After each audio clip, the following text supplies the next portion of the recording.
No, it's recording.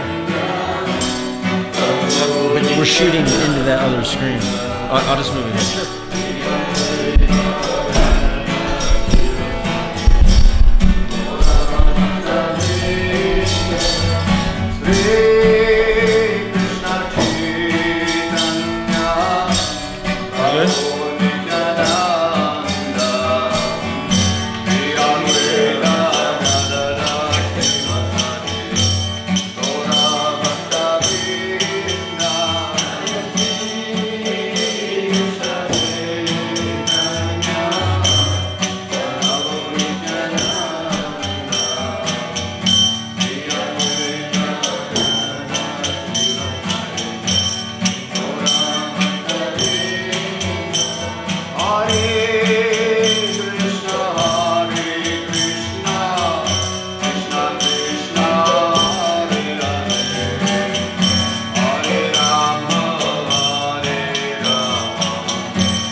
Hare Krishna.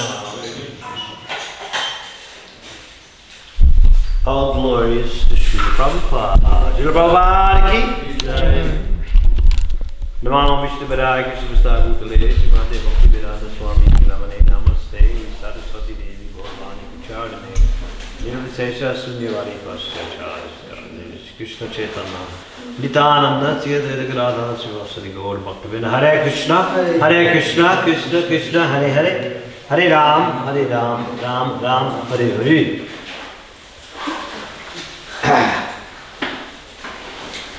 Vanchakalpatruvasya Kripasinubheva Patatana Pavaneva Vaishnava.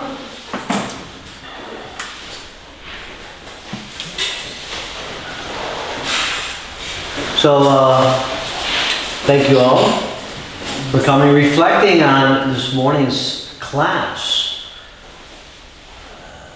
I'm remembering that one of the themes of the class was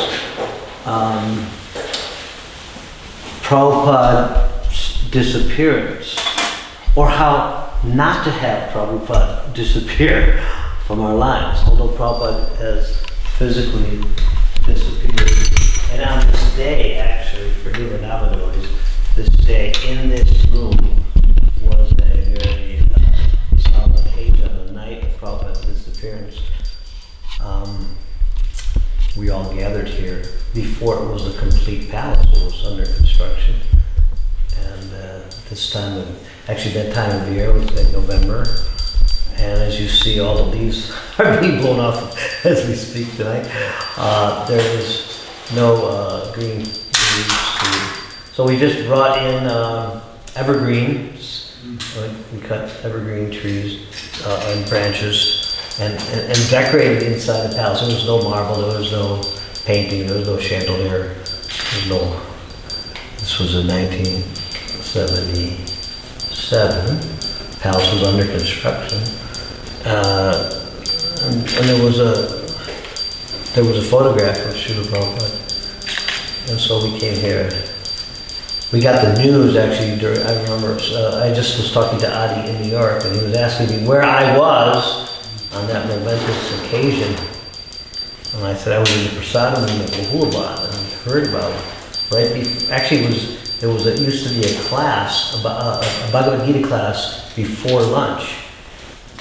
Every day there, and Kirtan Maharaj would sing on the harmonium Jai Radha Madhava. So that day he was singing Jai Radha Madhava, you could hear his voice, like very intense emotion and crying. And then as soon as he stopped singing, then he announced it.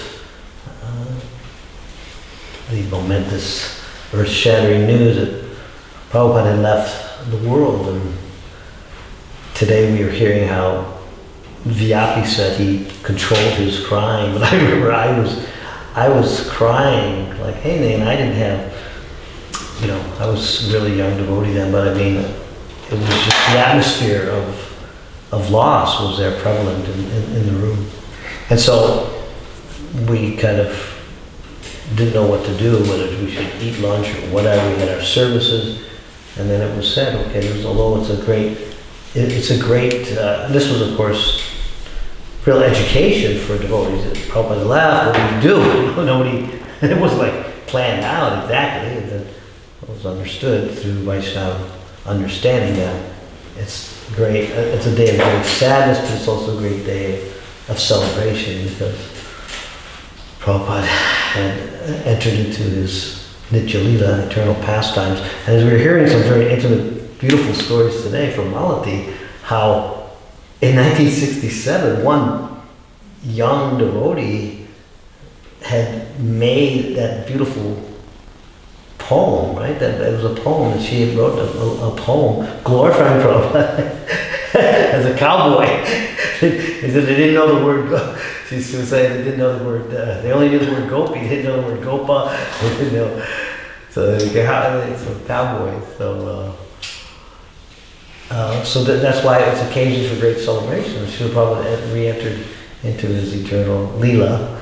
We don't want to, this is not we're not going to debate exactly his Nityo Leela, but as Prabhupada indicated, yes, I'm a cowboy, so at least we can be confident of that. So that was explained as a great day of celebration. And it was for new devotees, and of course a new movement, and it was even those senior devotees who met Prabhupada, it was only a few years, really, when you think about it. Prabhupada, and so the early devotees met Prabhupada in 66, say? So 11 years is a short. Now that we're older, we see 11 years just disappears, And for those who joined in 74, 75, it was only 2 years. I joined at the end of 74, so it was, 75, 76, so it was only 3 years. So then we had, then it was ordered, okay, now we must organize this big festival, big feast. or it was actually a festival. We came up here, and actually the festival was the next day pretty much, but up here we had just a very, very ecstatic kirtan. And there's Varshamar, who's unfortunately not feeling, he's very ill right now. And he was explaining how the kirtan that night was really revealed Prabhupada's presence more than any other attempts at trying to remember Prabhupada. Prabhupada left, but he was present. And of course, later on, we saw the letters that Prabhupada had written that, when's the palace going to be ready? And somebody said, well, whenever it's done or whatever. And Prabhupada, well, you can know that I'm already living there. I'm already living there. So when we came up here, knowing that, we had that experience. And Varshamar Maharaj explained that kirtan was so wonderful here in this room, on a construction site, trying to offer this palace to Srila Prabhupada, that there was a devotee in New Vrindaban who never danced. He had never danced in his life. But he said that night, that devotee was dancing, jumping up so high. And who was that devotee? It was Varshamar Maharaj. He tells the story as if he's telling about a third person, but he's talking about himself. So that devotee was dancing and jumping. It was the first time, and it was true. Varshamar, in those days, he didn't dance, but he started to dance that night, feeling Prabhupada's presence. So the theme of the class today's class was so wonderful, that how to ensure that Prabhupada doesn't disappear from our lives. And he was giving some clues how we could take advantage of Prabhupada's movement, Prabhupada's disciples, Prabhupada's word. Especially, he was concentrating on, I thought that was interesting, he concentrated at one point on Prabhupada's lectures, Prabhupada's spoken word, how we're so fortunate to be able to actually have, these audio recordings. And not just audio, there's also video recordings. And it's for the last few years, maybe years, there's been a program at the temple every Tuesday that would play either a video or an audio of Prabhupada preaching. It's very, very important. Actually, I was understanding that by listening to a lecture, you could actually learn everything, and especially you could also learn how to preach. Prabhupada quotes certain verses and the way that he studied these lectures that Prabhupada gave, and really learned so much about Krishna consciousness. And in fact, it was I was going to mention it, but it was a time that when we joined the movement, I remember first coming to the Ann Arbor Temple as a guest. I was a starving hippie. The reason I came. You could hear Prabhupada speaking because the tape recorder was always going. Prabhupada was speaking. Some devotees in the little temple, there was a house that were listening to Prabhupada. And of course, when you're first exposed to Prabhupada speaking, it can be challenging if you're not familiar with his accent. In fact, I didn't really catch what was being said by Prabhupada. But when the devotees started explaining Bhagavad Gita, American devotees were explaining Bhagavad Gita, that was understandable. So when I finally joined New Vrindaban at the old Vrindaban farm, one of the regular features of the morning program was that somebody would bring out those little tape recorders and we'd play about 5 minutes of Prabhupada speaking. And I remember Mangalananda, he just lives down the road. I begged Mangalananda to come tonight and sing and explain his really sweet dealings with Prabhupada. But as soon as I asked him to come, and as soon as I asked Mangalananda to please come for Prabhupada's disappearance, and when I said the word disappearance, he broke down and started crying. So he said, I can't come to those things. You know, I remember Prabhupada in my own way. You know, he's a very sensitive and gentle musician and artist. And so anyway, he wouldn't come. But what I remember was that he used to push the button on the tape recorder, and we'd be playing, and I was a new devotee, and I was trying to understand Prabhupada's accent, at the same time trying to understand, you know, and trying to hear what Prabhupada was saying. And then at 5 minutes would go up, and he pushed the button and said, "Now, has anybody here can repeat something Prabhupada said?" That was the lesson. And I remember always raising my hand trying to say something, you know, and trying to remember something that Prabhupada said in this, and it wasn't a full lecture, it was just a section of the lecture. But that hearing from Prabhupada, you know, is so powerful, hearing directly from Prabhupada. So that was one of the things. And of course, the palace is considered to be a samadhi of Srila Prabhupada for several reasons.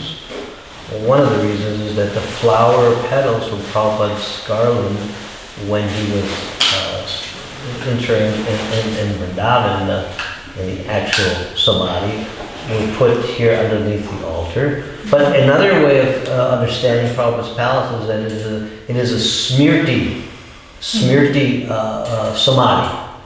Smriti means to remember Prabhupada. So when guests come here, rare guests come here for the Mangal Arati. I try to attend every day that I'm here at Vrindaban. Palace Mangal Arati. And so it's, you know, for guests who haven't been here, then I try to give them a little insight into how certain things in the palace evoke remembrance of Prabhupada. Of course, we have our Smriti showcase here with so many incredible items that, you know, that are there to remember Prabhupada. And I kind of give them a little tour of some of the items there, starting with the tam-tam. There are some famous tapes and videos, actually. Prabhupada playing a tam-tam, Prabhupada, you know, and so this tam-tam was before, it was pre-Mridanga days. Now Mridangas are a dime a dozen, or maybe a dime or $100, whatever. But they are, so that was the first drum that Prabhupada had. He came to America, he only had, I think he had some kartals. He had kartals, but he didn't have any mridanga. And so when he was, one day some young guy came and offered Swamiji at that time the tam-tam. And Prabhupada played it. And if you listen to Prabhupada playing some of these tapes, Prabhupada playing that tam-tam, the sounds that he was able to emanate, you can definitely tell it's not a mridanga, because there's only one head. But I mean, the sounds that Prabhupada was able to get out of that tam-tam were so wonderful and moving that in 1978, a year after Prabhupada had left, I think it was around that. Yeah. Anyway, right around that time, I was living at the Brahmachari ashram over Vrindaban, and this drum was a part of the paraphernalia of the Vyasa. Actually, say before that, it was definitely part of the paraphernalia, like 74, 75. It was sitting on the base of the Vyasa-san. I used to, every morning as a bhakta, would offer the Guru Puja to Prabhupada and kept the paraphernalia.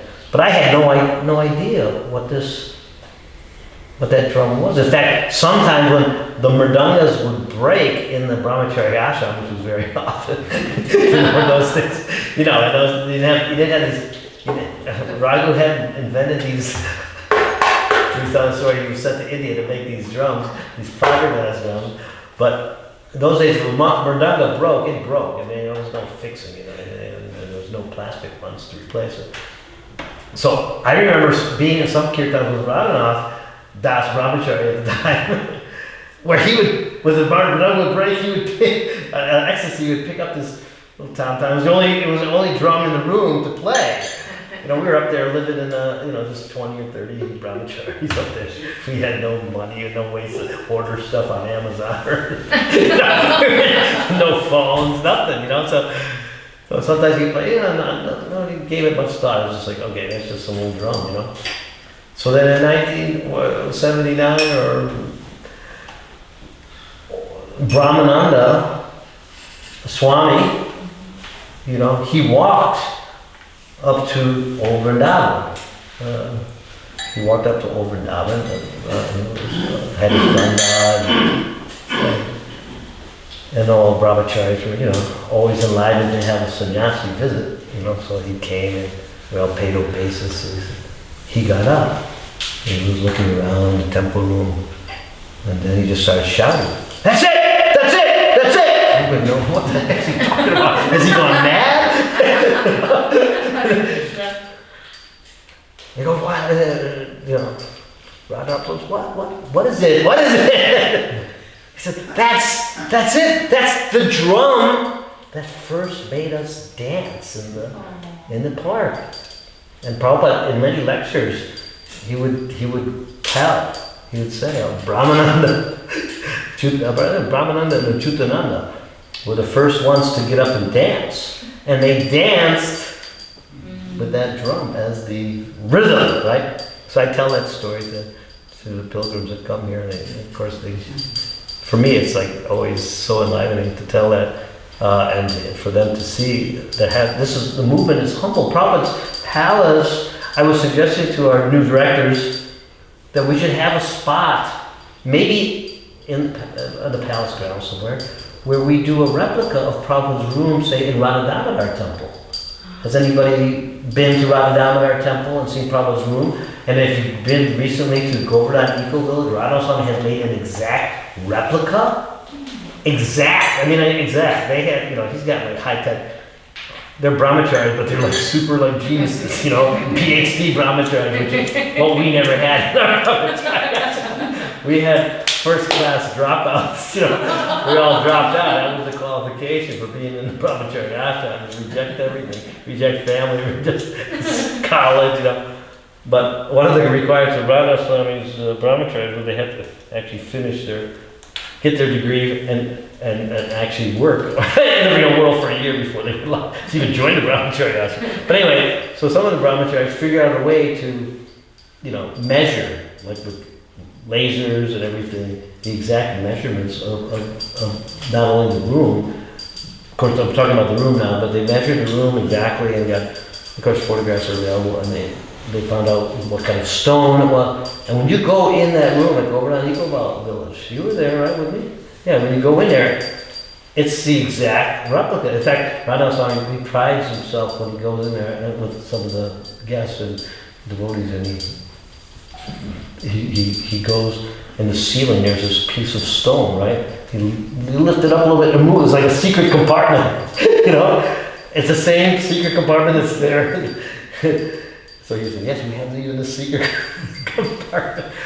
So the idea is that, Prabhupada, people's impression of Prabhupada, depending on what they hear, what they see is Prabhupada's palace, it's incredible. Prabhupada's, one time, maybe went overboard here, the leader put on, made Prabhupada look like a crown, like a king, with a crown.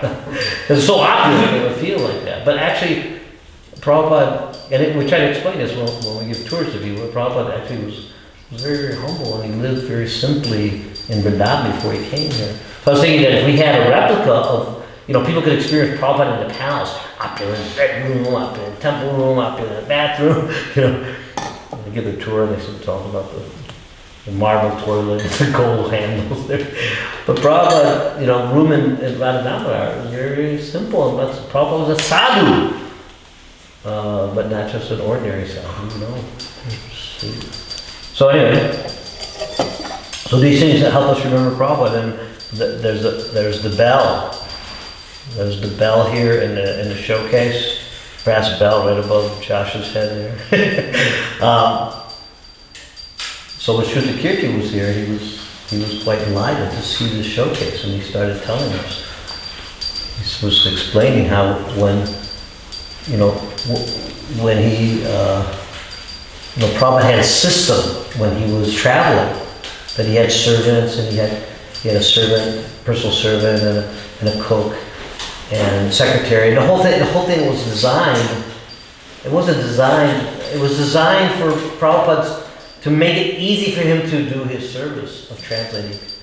Everything was made for Prabhupada's convenience for that purpose, not just for living an easy life. So Prabhupada had a system of a bell, right? If he needed anything. It wasn't an electronic bell. He carried this little brass bell, right? And would ring it. Sometimes, big leaders would come in. He'd ring the bell. Big leaders would come in, and they'd say, "Okay, now I want you to go to Africa, open a temple." Somebody else would come in. The bell would ring, and get these, books printed. I've translated so many books, and they're not printed. What's happening? So Srila, when he told me when he got the service to be Prabhupada's personal servant, the devotees told him how this bell was there, and it meant to see what he would have to do for Prabhupada. So the first day, Srila was very nervous. He was thinking, Prabhupada is like, this great general and so serious. The mission of Krishna consciousness requires so much austerity, ready to, fight on the front lines.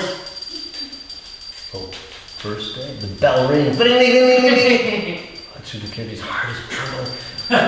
So he goes into the room, pays his obeisances. Prabhupada says, "Yes, Prabhupada, what is it you want?" Prabhupada said, "I just wanted to see how fast you were." So as soon as Prabhupada told him that, he immediately relaxed. Prabhupada's a person. He's not this. Prabhupada had different moods. So that kind of relaxed Srila, and he was able to serve Prabhupada.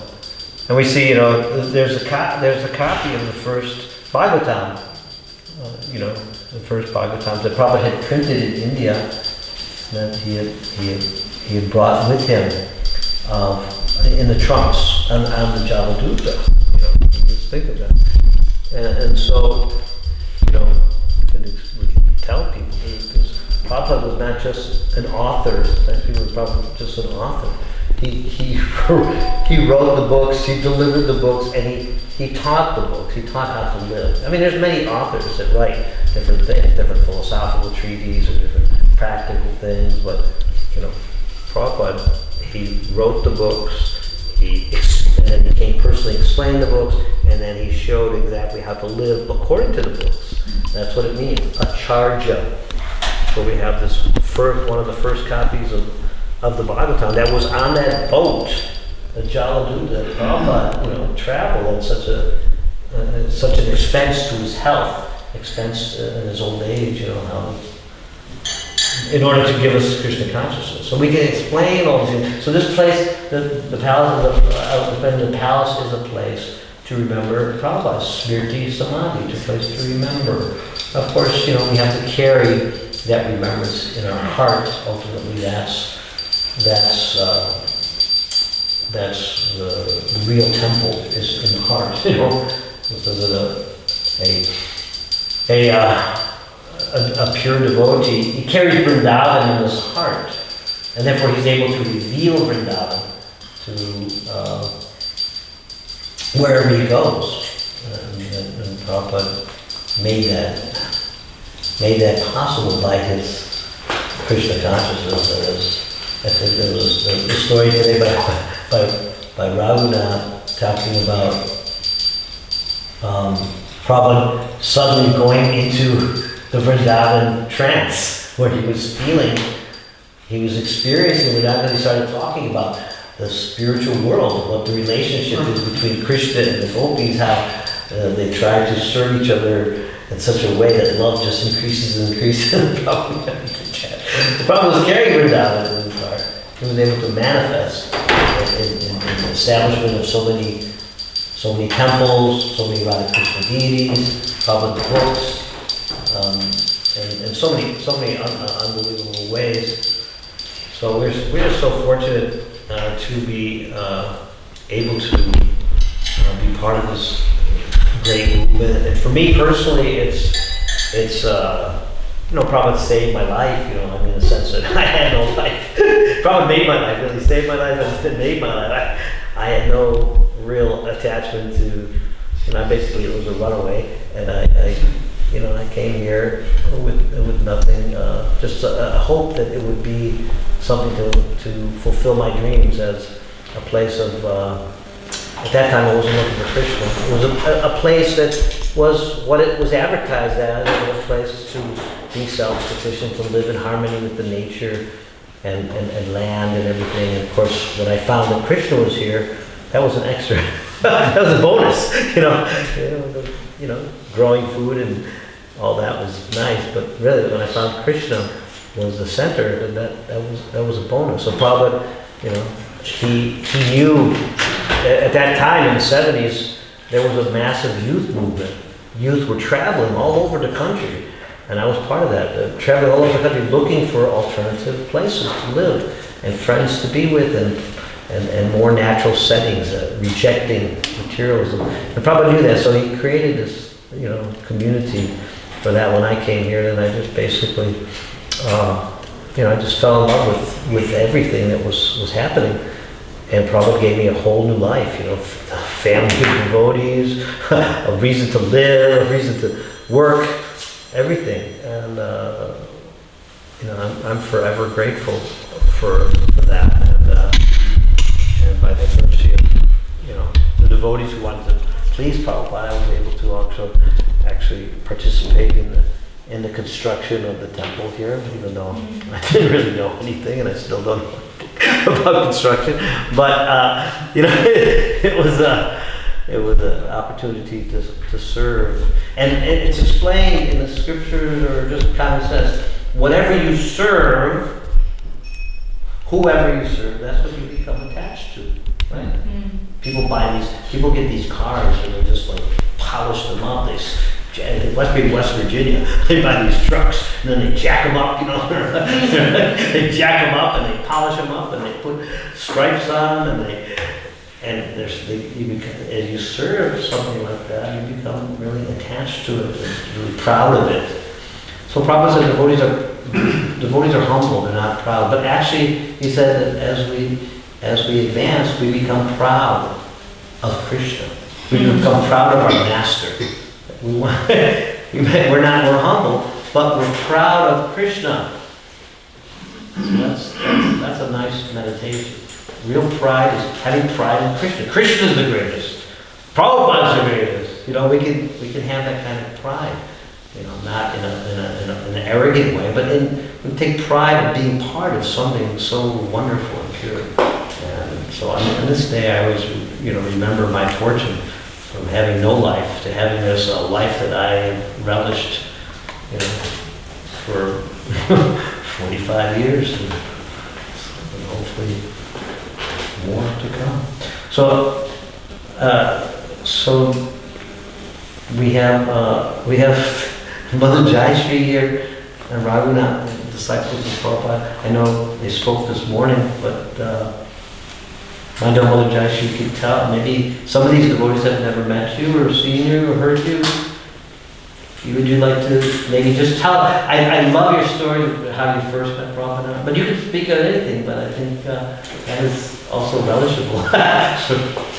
Sure, from here? Maybe you get a chair here, because I was just sitting out for kirtan. Put a chair here.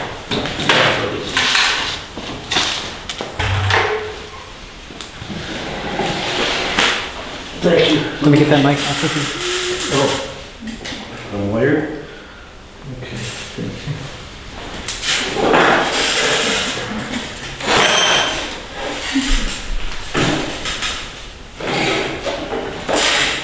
My apologies, I just came from the airport. Okay. And I went and applied for TSA and took someone to the airport at the same time, so I threw on my outside clothes, took off my tee off. You're in your inmate clothes. My inmate clothes. You've been out inmate.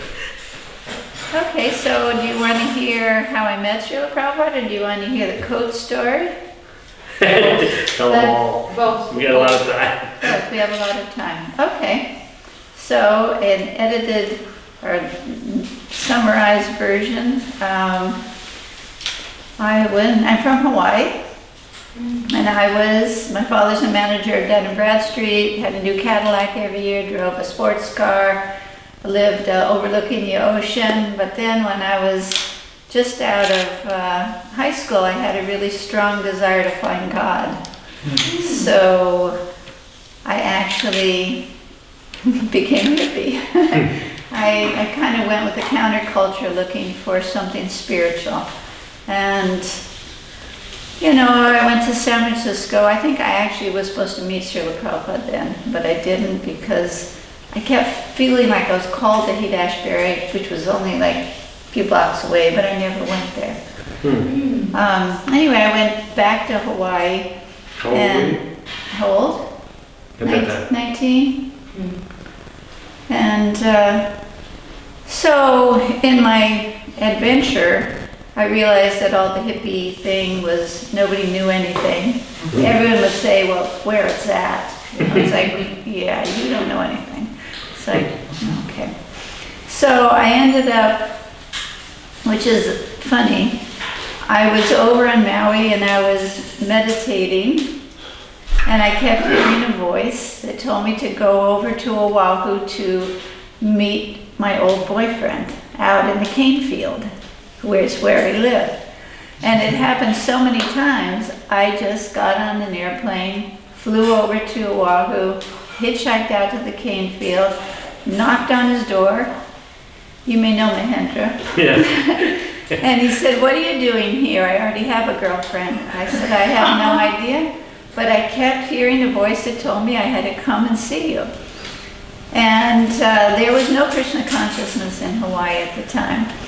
But he set up that I could go live with this old lady. She was 40.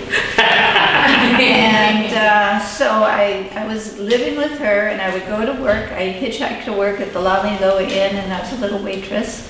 And then I would come back and I would meditate on whatever. And I would read Buddha's teachings, Christ's teachings. I read Bhagavad Gita that was an impersonal Bhagavad Gita. And I was getting so confused, just super confused, because God, and then everyone's got a different angle, and one guy's saying you are God, and it's all one, and it's like, okay. And then the lady I was living with, she got a little poster in the mail. She opened it up, and it was a blue boy sitting on a rock with a lamb and a deer, and it was a letter from her son that said, Dear Mom, I've just been initiated. My name is Muni Bunda. Chant Hare Krishna. Okay? And it was, the poster said Gopal. Okay, interesting. We had no idea what that meant. And then I got really frustrated, and I laid down in my room and I prayed, my dear Lord, if you're here, please send me to somebody who knows you. And then a few days later, I was on my little excursion through life. I'd already given up meat eating in San Francisco. Big realization, like, oh my God, what am I doing? No meat. And then no intoxication, no this is sex life. It was like I was already kind of doing that. But I was also following the mucusless diet healing system, which was no sugar. But I had this urge for an almond cookie that I could not deny. And I called my friend, I said, please come and get me and take me to the bakery. And we're out in the country in Hawaii, in like nothing but trees and, the coast and the ocean. So he got me and took me to this bakery that was very small, but on the bakery window was a little handmade poster that had a man in a graveyard contemplating life and like ghosts flying around. And it said, chant while you can. Hare Krishna, Krishna Krishna, Hare Hare. A.C. Bhaktivedanta Swami. I said, wow, a Swami. Take me there. So he did. He drove me. down the road, and we got to this old Hawaiian house that was up on the hill. And there was a windmill, small windmill, and some cows. We drove up this little gravel road, and we got to the top, and I started feeling really apprehensive, like scary, but not scary. And I turned around and I looked up, and there was an older gentleman in saffron telling us to come up. So we went up, and inside that door was all this saffron cloth hanging. So we went through that and went into what was the temple room, but it just was like a room with a piece of wire across it and some kind of like sheet or something. And then we went into his office, study, and Prabhupada sat down. There was nobody else there. He was the only one there. And his desk was a piece of plywood with some bricks underneath it. And Prabhupada sat down, and it was quite amazing because I could see him looking into my mind and into my heart, and I had so many questions, but he just started talking about God. And in the course of this conversation, he answered all of my questions, and I didn't ask anything. Which year? 69. So to me it was like, okay, this is what I asked for. Somebody who knew God.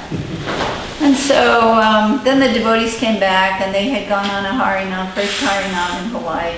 And the first time they'd ever left him alone. So, but he was like meeting your best friend that you've always been looking for. It's like I knew him. It was quite, he was effulgent. It was, I mean, what did I know? But I automatically put my head on the ground and offered my obeisances to him. It was just like a natural, must have been from another life. But whatever Prabhupada said, there was like a lot of knowledge. Guru means heavy, and heavy is a reality. Prabhupada was heavy. If he said a few things that he said to me, which I'll tell you. Okay, someone brought in some sugar cane. Mucusless diet healing system, you don't eat sugar. Prabhupada offered me the sugar cane. I said, no thank you, I don't eat sugar. He took the sugar cane. He said, oh, in India we eat sugar. But when he said it, it was like, there was like all this knowledge that went through my mind. Yeah, sugar, what's wrong with this? A plant? I said, yeah, sugar. So after we finished in there, I went outside the door and there was the sugar cane. So I thought, yeah, sugar, what's wrong with sugar? So I took it and I started chewing it, and it had already been chewed, which was Krishna's mercy too.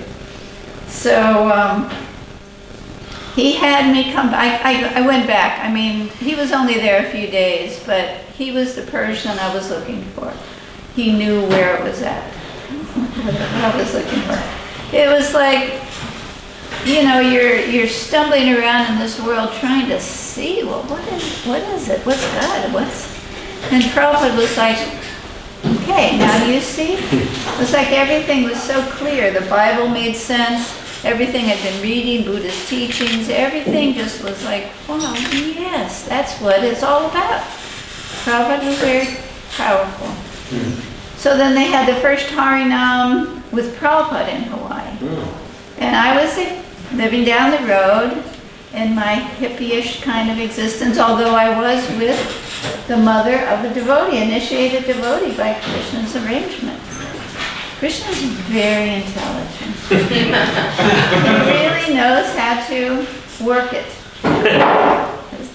Okay, so there I am, little hippie, Jai Shri. We're going to go on Harinam. They come and pick me up in this big old red pickup truck, right? And I'd gone to see Prabhupada about, I don't know, a few times already. So I was used to his warmth and friendliness and humility and closeness. And so he was in the front with Gursinder and Govindadasi. So I jumped in the back with whoever was there. They were men. And I had a mini dress on. And I was like 19. So here I was, Miss Friendly, and no one look at me.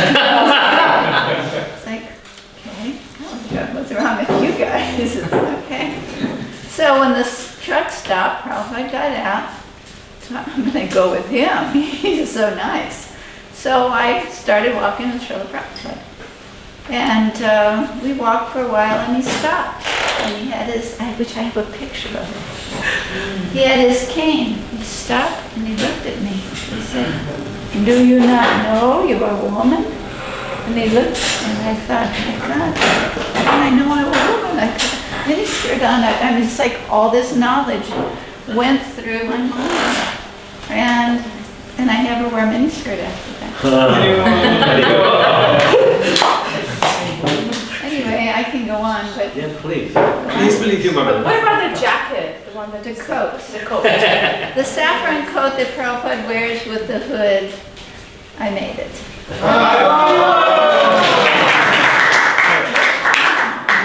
Which one? The coat, Prabhupada's coat, the saffron coat with the peacock feathers. peacock feather. Is it knitting? No, I'll tell you the story, but back to, okay, so we went on the Harinam, and then I went to see Srila Prabhupada. He asked me to bring my Bhagavad Gita. I was reading an impersonal Bhagavad Gita that I couldn't really figure out. Part of it made sense, but part of it didn't. The part that said that you were God was like a little obscure, whatever. So Prabhupada had me bring that, and he had me sit right next to him, and he opened the Bhagavad Gita, and he said, "You see what he's done? He's taken Krishna's words, and in the purport he said the opposite of what Krishna said." And he shut the book, and he pulled out his purple Bhagavad Gita from Macmillan, and he said, "This is Bhagavad Gita as it is. As Krishna said it, as Krishna meant it." He said, "Would you like a copy?" Being the hippie I was, although I had about 5 months of uncashed checks because I wasn't into doing anything, whatever. I was just happy to be outside and whatever. So I said, yes. I thought he was going to give it to me. And he sat back and he said, "That will be $2.95.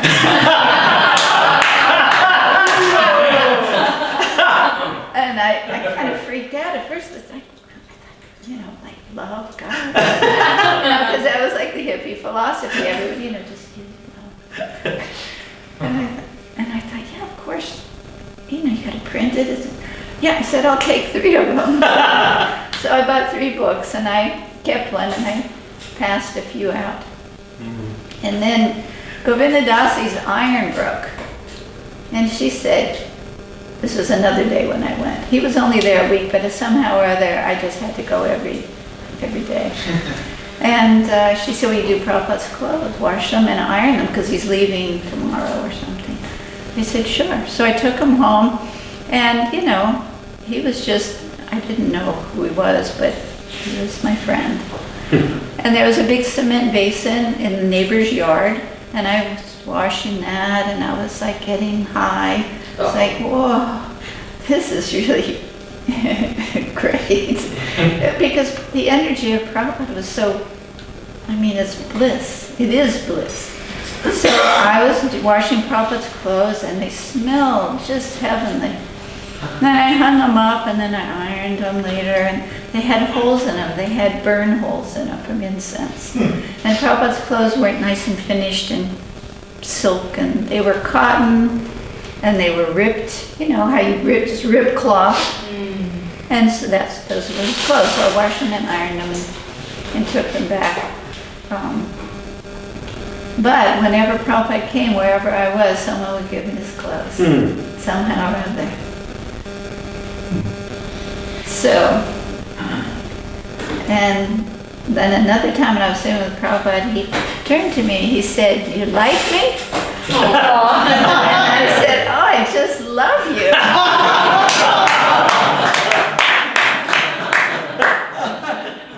I'm pretty spontaneous. Okay, and then Prabhupada left. And then somehow or other, I would, when you're away, which it's a very good thing to know and to realize, when you're away from the association of devotees, especially when you're new, it's like you whatever that energy and mercy and association that you feel is gone, and you're just back in the material energy. And like, I couldn't even think about what just happened. It was like, Govinda Dasi would call me all the time, and she'd have Garsender come pick me up and bring me to the temple. If it wouldn't have been for that, who knows how long it would have taken me again to get back with the devotees. Because Prabhupada had left and no one else impressed me very much. She's still there? Govinda Dasi, she's in Hawaii. She's still there. Yeah. So she said, well, why don't you move in? I said, sure. I have nothing else to do. So I moved in, and I would go to work. I'd hitchhike to work. And then about a week later, she said, serving meat is probably not very good karmically. Why don't you just stop working? So I just stopped working. I gave them all my checks and my sewing machine and my typewriter and whatever. I mean, I didn't have a lot. But, so that was... And then Jodharani came the next month, and she stayed in my room or whatever. And Balavadra was there already. He was there the month before. Turiyadas came the month after. And we just were like the one happy family.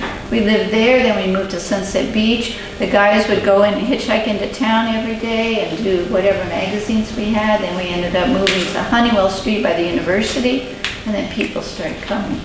But that's where Siddha Swarup came from. Siddha Swarup was living out in the country also. I went to school with Siddha. We were in biology together. And yeah. And he started,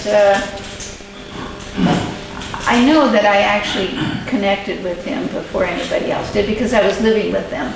I was friends with all of them. So he got interested, got Prabhupada's books, and then he started coming. And that's a whole other story. The Prabhupada's coat. Okay, so we were already at the Honeywell Street Temple. We already had some kind of cloths for saris. We were doing preaching. We were doing Samprasadam at the Crater festivals. We were actually quite active, and people started moving in. And Govinda Dasi came to me and she said, Prabhupada is wearing this black coat, winter coat, and he is not supposed to wear black, and it has buttons, and the sannyasi is not supposed to wear buttons. So she said, could you make him a coat? And I said, sure. So they must have given me some money, or maybe it was the money that I gave them. Who knows? So I went to Ala Moana Center. Now we're in Hawaii. She wanted wool.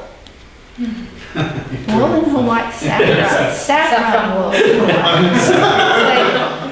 Okay. So I went into Sears, and they have all the fabric on the table. And I walked in, and right there on the first table was a bolt of saffron wool. And I got a pattern for a sweatshirt like this. And I thought, well, if I just make it longer, it'll work. So she had Prabhupada's coat from when he was Days Linneman, when he was a pharmacist. She had his jacket. Wow. And she had a bottle of Days Liniment with Prabhupada with his mustache.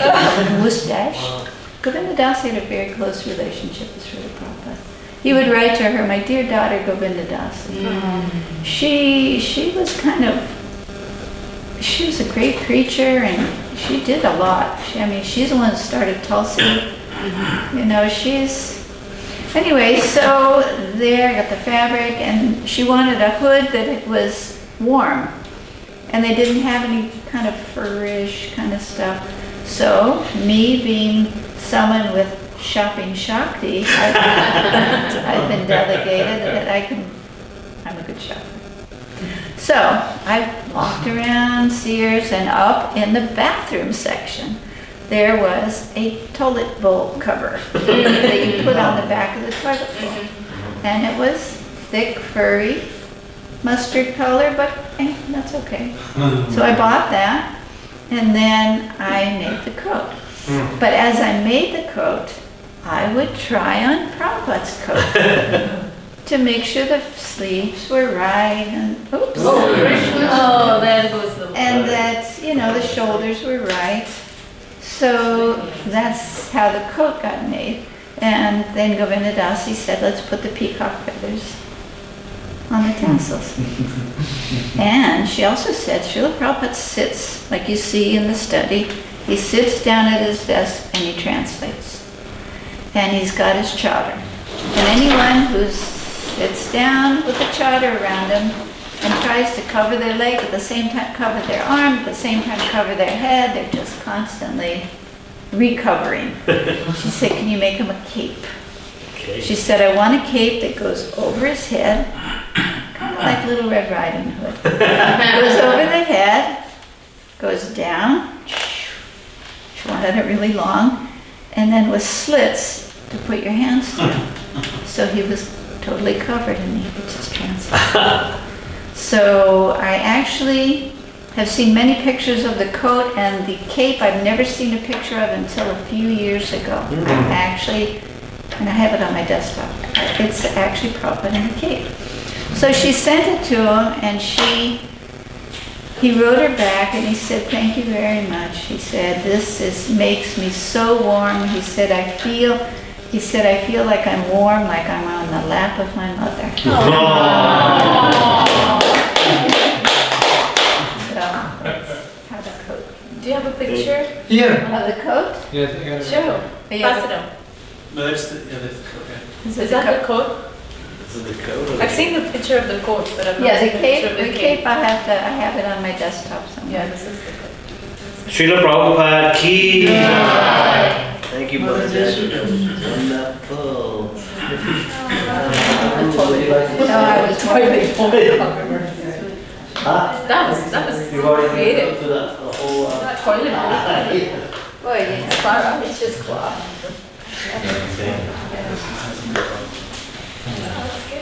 So we have, I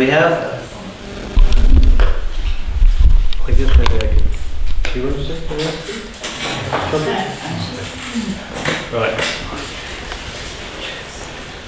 I gave kind of an introduction, but According to the schedule, we have Jai Ram here, or? You know? I saw him here. Huh? He's He here. was sitting right here when I started. My understanding is we have till 7:20, then I'm not sure what happens Well, after then that. go find Maybe the offering, or two, whatever. What is it? Is it What time? Like 7:19? Prabhupada was dead at like 8 or something. No, then there's some schedule, so. you need a little prima donna at 7:20. Oh, Yes, yeah. either one. Do we have the, I guess we can find the words on the phone? Okay, we don't need to print it out. My phone still go around? Yeah, yeah. Okay, so. Sure, about 12 minutes. Really nice. Mao Vishnupada Krishna Vedation, Vedam Swami Vedam Stay,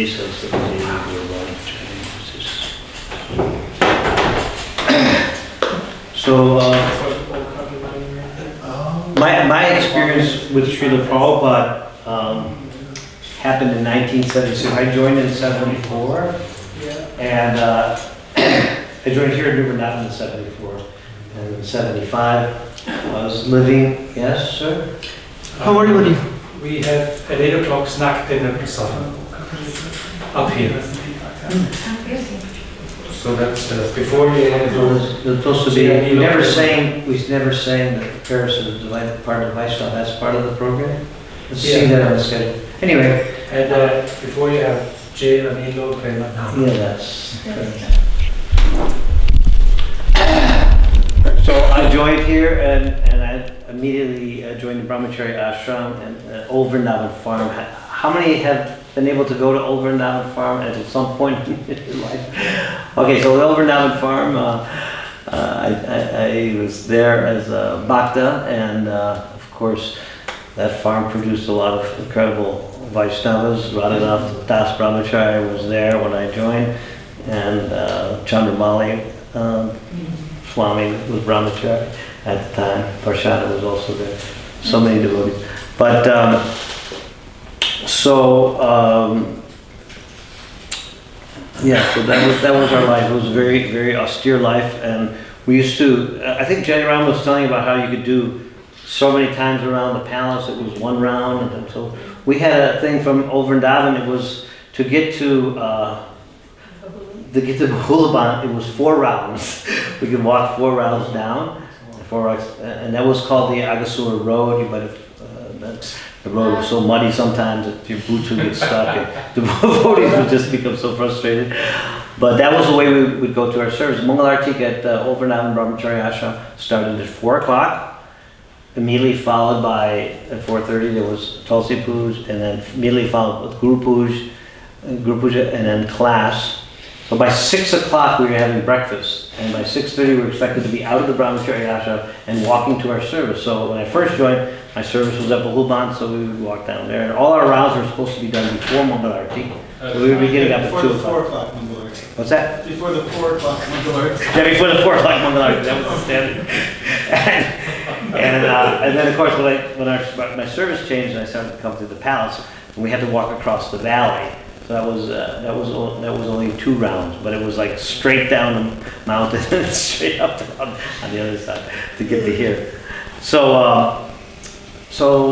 in 1975 there was a hepatitis epidemic here, and myself and a lot of devotees had this hepatitis that was caused by contaminated food, and then I was quarantined. Anybody who had hepatitis was quarantined. So I was quarantined in a trailer at Vrindaban. I had to leave the Brahmacharya Ashram, so I was quarantined at Vrindaban, and I was quarantined with Radhanath. We both had hepatitis. So we were in this trailer.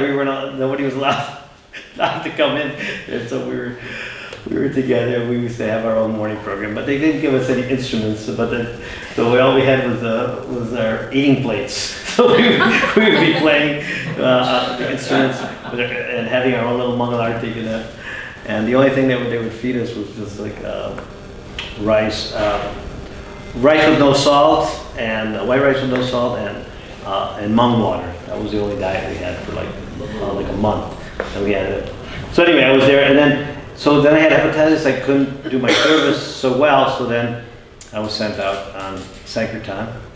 And then, so that was about 76. I went to Cleveland, spent time at the Cleveland Temple, and that was, the worshipful deities there at that time was Radha Murlidhar, who are now at the Bhakti Center in New York.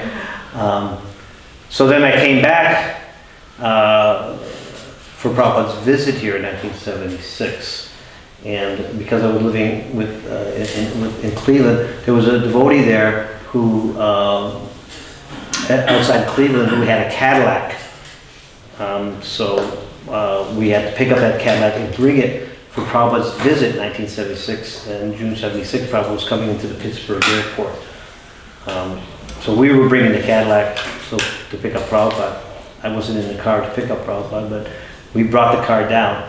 And so that when Prabhupada came at the airport in 1976, Pittsburgh airport, all the devotees from New Vrindaban left New Vrindaban in different vehicles. And the only shoe wear that we had in those days was boots. Most of us had our own boots, but then at that time they started to issue these green rubber boots. So 150 devotees with these green rubber boots with New Vrindaban mud all over them went to the airport to greet Prabhupada. And the first time I saw Prabhupada, when he came off the plane, and he appeared. We all paid obeisances, and I was so shocked to see how small Prabhupada was, but how large his presence was. And then he came through the airport, and it was just like a boat coming through, slicing the waves of people by, and everyone was, and we were all chanting. In those days, you could just go right up to the gate. There was no security. You go right up to the gate, and we had the kirtan like that. And so, Prabhupada was given a bouquet of flowers from New Vrindavan by Kirtananda. There's a picture of that. And so, then that bouquet ended up in the Cadillac that we were responsible to bring back to Cleveland after Prabhupada's visit. And we had that bouquet, and Arjit and I were just driving the Cadillac back, and we kept smelling the bouquet, and it was so intoxicating. We were just going back, give me that. We go, and it was the smell, you know, that it was Prabhupada's mana that had made us so intoxicated. And as we were going on 88, we ended up not missing one of the turns and going up on somebody's lawn, with the Cadillac. And we didn't wreck anything or didn't hurt the car. We just drove off like that. But anything that touched Prabhupada was so had such potency. So Prabhupada was here in Vrindaban, and he was staying at Sankirtan's house, which is just down the road. It's actually the first house as you walk or as you drive, first house on the right. He was staying there in 1976. And devotees would go, and Mother Gopal was telling a story how she was having, that it was a darshan on the lawn there. Prabhupada would give darshan every night and speak. And of course, there's that story that was also told about how Prabhupada wasn't feeling well. So anyway, one day, in Prabhupada's 10-day stay, Radhanath came from the Brahmachari ashram. He was mostly confined there to serve the deity and milk the cow. He came with a picture of Radha Vrindavan Nath. It was a black and white picture. In those days, it was rare to have even a picture of the deities, So it was a black and white picture of Radha Vrindavan Nath, which are the largest small deities on the main altar now, on the left side, as you're looking at Radha Vrindavan Chandra. This was the worshipful deities of the Brahmachari ashram at that time. And he brought a picture of Radha Vrindavan Nath, and showed Prabhupada. I said, so what are these deities? And he goes, are these Radha Vrindavan Chandra? No problem. This is Radha Vrindavan Nath. These are the deities at the main farm, the farm that you came to and stayed. Prabhupada stayed at the old Vrindavan farm in 1969 for 1 month. Lived upstairs and gave the initial seeds for New Vrindavan's development. And so Prabhupada immediately started talking about the different kinds of beauty. Krishna's city beauty, Krishna's country beauty, and it was glorified, Krishna in the country. So he asked Kirtananda, so we can go there? And Prabhupada said, no. Kirtananda said, no, it's a jungle. It's all just a brahmachari ashram. And Prabhupada said, you have jeep? You have jeep, so you have a truck. So Kirtananda had to surrender. Sometimes, we think we know how to serve the spiritual master, but the spiritual master, when he makes his desire known. So then he said, yes. So the next day, Kirtananda arranged the truck to drive Prabhupada halfway up to the old farm. And I was brahmachari who was in charge, I was saying earlier, and I was in charge of the paraphernalia for the Vyasasana. So I knew where everything was. So I was there straightening up everything because we were going to have Guru Puja up there when Prabhupada came. And so I was thinking, how, I'm straightening everything up, and suddenly I look out and I see Prabhupada entourage coming. And I was thinking, how, to get close to Prabhupada, So I knew the paraphernalia. So I grabbed the chamra fan thinking, okay. Or the peacock fan. I grabbed the peacock fan thinking I knew I somehow or another fan Prabhupada. That was my plan. So I ran from the Brahmachari ashram to where Prabhupada was. It was about 3/4 of a mile down where he was walking. And I was running. I looked up and I saw a bunch of cows. They were on the hill. Used to call Govardhan Hill there. And the cows, when I was running, the cows started running down. And then all of them ran towards Prabhupada, except right before they got to Prabhupada, all of them went one direction, and then one cow walking right alongside Prabhupada, and that was Kaliya. So I tried to get close, and I couldn't get close because of Prabhupada's bodyguards and his servants and so many senior devotees. I was just a new devotee. But I had a little Sankirtan sense, so I started. I had a fan, and I just kept tapping on people's back. I kept saying, Maharaj, there was at that time there was 5 Maharajas there because there was a festival. I said, Maharaj wants me to fan Prabhupada. Nobody knew what I was talking about, but everyone, Maharaj was, when there was Prabhupada's order, then there was Maharaj's order, whatever. So I kept tapping everybody in the back, saying, Mars wants me to defend Prabhupada, Mars wants me to defend Prabhupada. Well, finally, I was able to be right there next to Prabhupada. And I was thinking, huh? 720. What? 720. Yeah, so I was fanning Prabhupada and walking alongside Prabhupada and the cow, the first cow Kaliya there. So was walking along there aside of us, and then Ambarish, who was not Ambarish 4, but a different Ambarish, who was Prabhupada's disciple here, who was in charge of the cows. He said, Prabhupada, this is Kaliya, the first cow of New Vrindaban. He tried to give him this, and Prabhupada said, yes, I know. She's my old friend, you know. Prabhupada just like, it was like, you know, because when Prabhupada tasted her milk in 1969, he said, I have not tasted milk like this in 45 years, you know. So Prabhupada was really impressed, and so he remembered her from his 1969 visit. So we got to the house, and it was a big Guru Puja, and Prabhupada gave class, and after class it was time to distribute the cookies, and there was no cookies because we had no oven at all. The brahmacharis had no oven. So it was time to, and so the devotees were asking, where's the cookies, where are the cookies?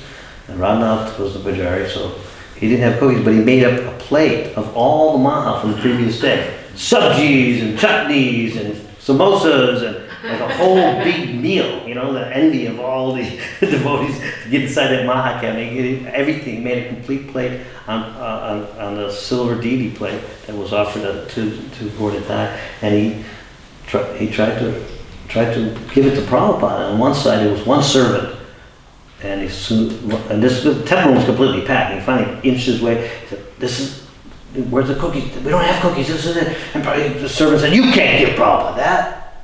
So Ramnath kind of walked around to the other side of the Vyasa, and there was another servant of Prabhupada.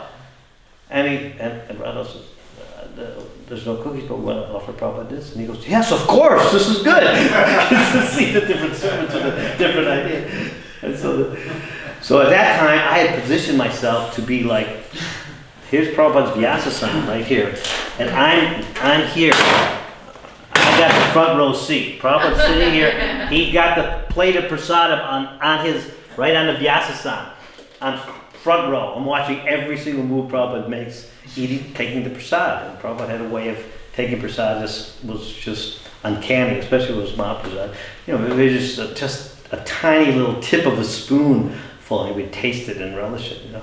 So I'm watching Prabhupada's every move, and thinking I'm in the best position for the prasadam distribution. And Prabhupada he tried everything, you know, and he got to the glubjamins, and he tried everything, and they got to the glubjamin. He picked it out of the silver bowl, and I'm like maybe this far from Prabhupada's face, and Prabhupada takes the glubjamin, and he bites the glubjamin, and the juice is squirting out of his mouth towards us. But the thing that I remember the most is that, you know, it was squirting down Prabhupada's.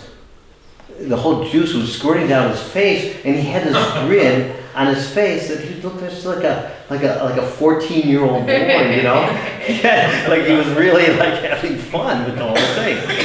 And the juice, you know, it dripped all over. It was on the Vyasa. We never cleaned that Vyasa for years. The juice was there, you know. But so I'm watching Prabhupada, you know, and then so he finished taking prasad, and so then he starts distributing the prasad. Of course, I'm in the front row. This is a no-brainer. I'm in the front row, and everyone behind me, you know, pushing like on my back, and I'm getting closer to Prabhupada. Prabhupada was screaming, Prabhupada, funny. So Prabhupada starts taking prasadam out of the cups, and you know, and the chutneys and this and that, and breaking off pieces of paradas and the sweets, and Prabhupada, I'm there in the front row. He's distributed the whole plate.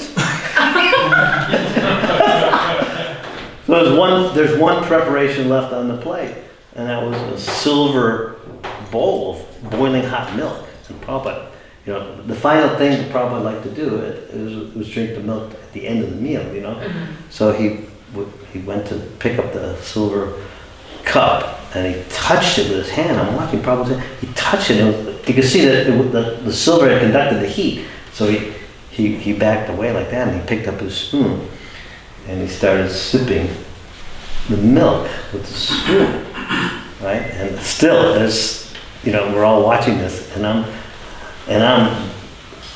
there front row, and the Prabhupada's sipping and sipping, and then he starts taking the spoon and dripping some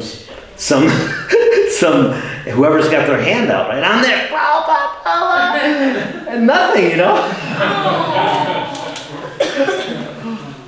So at the end, there was still about halfway, the milk was halfway gone, so the cup wasn't so hot anymore. And so Prabhupada picked up the cup like this, and he started going like this.